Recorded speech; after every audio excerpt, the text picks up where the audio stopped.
cya mwene Sirake. Ntituzishingikirize umutungo wawe, ntuzibwire ngo mfite ibimpagije. Ntukishinge ibyifuzo n'imbaraga zawe, ukurikize irari ry'umutima wawe. Ntukavuge ngo ninde uzantegeka, kuko nta shiti uhoraho yazaguhana. Ntukavuge ngo ko nacumuye byantwaye iki, kuko uhoraho azi kwihangana. Ntuziringire imbabazi ze ngo wungikanye ibyaha.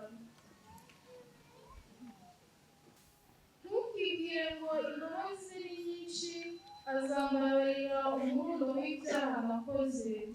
Yego arangwa n'impuhwe, ariko akagira n'umujinya, kandi uburakari bwe burondera abanyabyaha.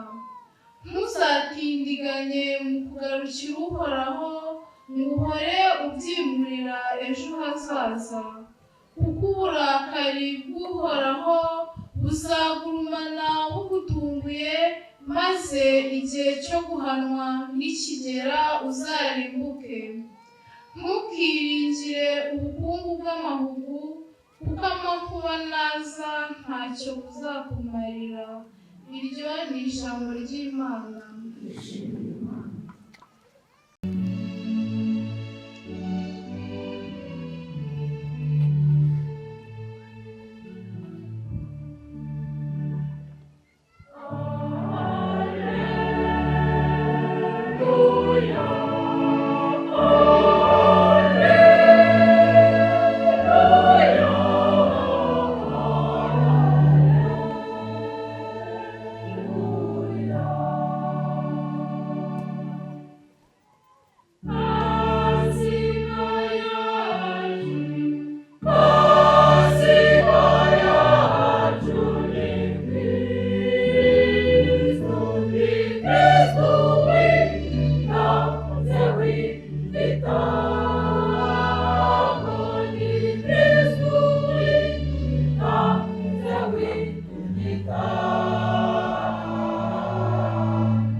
Amagambo yo mu Ivanjili ntagatifu ko yanditswe na Luka.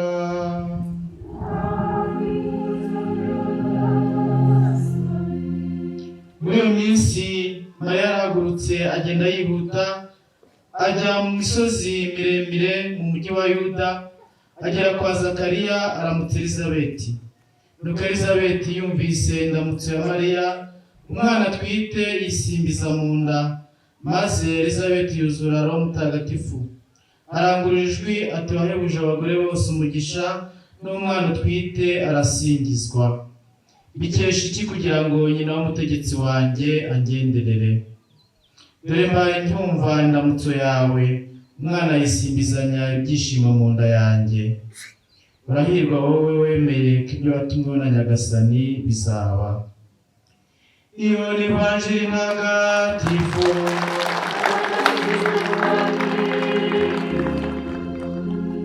Ubukwe bwumve imisango, tumenya n'izingiro ryo muri ubwo bukwe wagiyemo.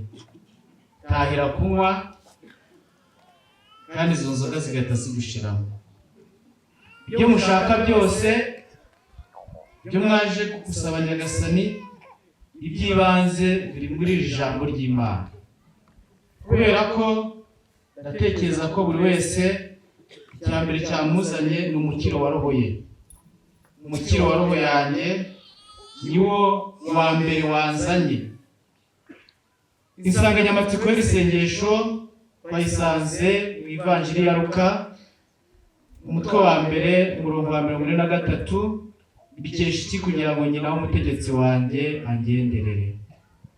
Kuba Imana yaraturemye turi abantu, n'impuhwe zayo, ariko n'amahirwe atarahawe ibindi biremwa.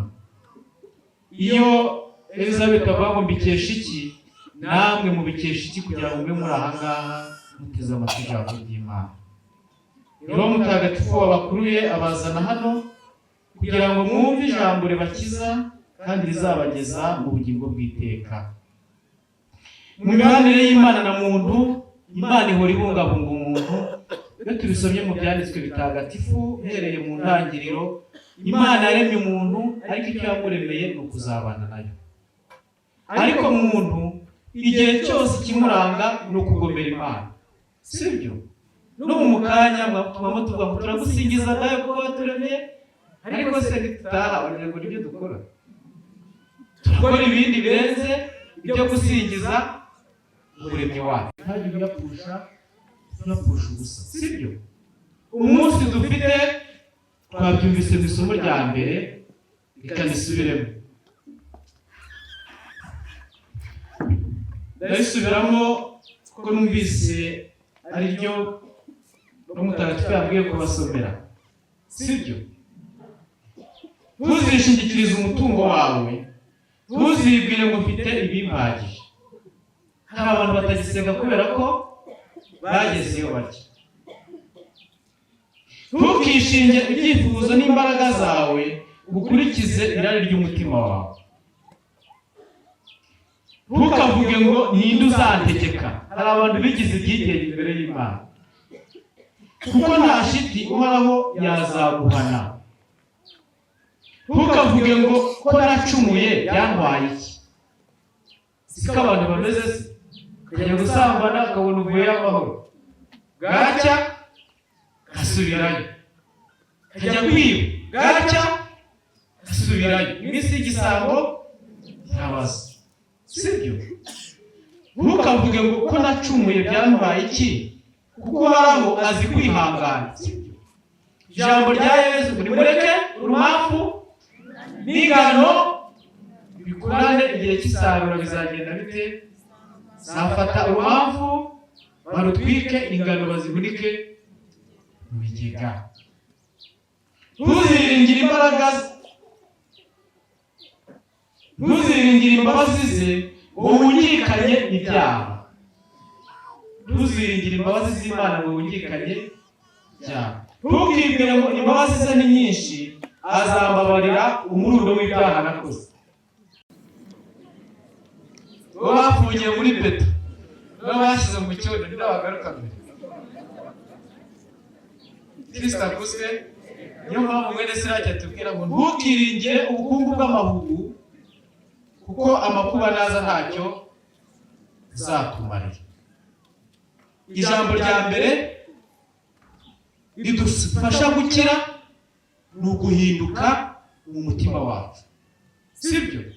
Icyo icya mbere Yesu ashimye haba aricyo kiri mu mutima wawe, sibyo? Gusengana uburyarya bijyana abantu benshi mu w'Uwiteka, sibyo? Ariko rasi bajya baririmba, baragowe abanyabyaha banze kubireka. Urayizi? Katiririmbe. Baragowe abanyabyaha banze kubireka, bicaye bazi ko bicaye hejuru y'umuriro. Baragowe abasambanyi banze kubireka, bicaye bazi ko bicaye hejuru y'umuriro. Baragowe abarozi banze kubireka, bicaye bazi ko bicaye hejuru y'umuriro. N'abandi biyumvire, wese yumve iki. Mu Ivanjiri ntagatifu ndagaruka ku ijambo ry'urukundo rwatumye Bikira Mariya ajya gusura Elizabeth. Yesu aradusaba kugira urukundo, n'amategeko yose abumbiye mu itegeko rimwe: urajya ukunda Imana n'umutima wawe wose n'ubwenge bwawe bwose na roho yawe, kandi ukunde mugenzi wawe nk'uko nawe wikunda. Kumenya icyo Imana idushakaho. Twahamagariwe kuzabana, twaremewe kuzajya mu ijuru. Ninde udashaka kujya mu ijuru? Kamaho buhamya mu gusoza, hari ibintu umuntu agenda abona cyangwa yumva, ariko ni ukuvuga ngo mu ijuru umuntu ushaka kurijyamo nakorera Imana nta buryarya. Sibyo? Nimukorera Imana. Turavuga ba Bikira Mariya, tukavuga Elizabeth. Mujye musoma uko Bikira Mariya yabaye, usome uko Elizabeth yabaye, usome uko Petero yabaye, usome uko Pawulo yabaye, nuragize umwigane. Siko bimeze? Nitwigane Imana. Hari abantu bapfa kubera kuvangavanga bakagaruka mu isi. Ugasanga umuntu yamaze gufata umwanzuro wo gucumura, niyo wakigisha ute ntacyo byamumarira. Abo ngabo rero niyo watakambira Imana ute ari ukumeze, ntabwo Imana ishobora kukumva. Kugira ngo Imana ikumve mu isengesho ryayo, nuko nayo wemera kuyituza mu mutima wawe. Sibyo? Nimba mushaka gukira ku mubiri, nimubanze mwakira Imana mu buzima bwanyu. Hanyuma niyo utakira ku mubiri, kibuze ube warakize hehe? Kuri roho.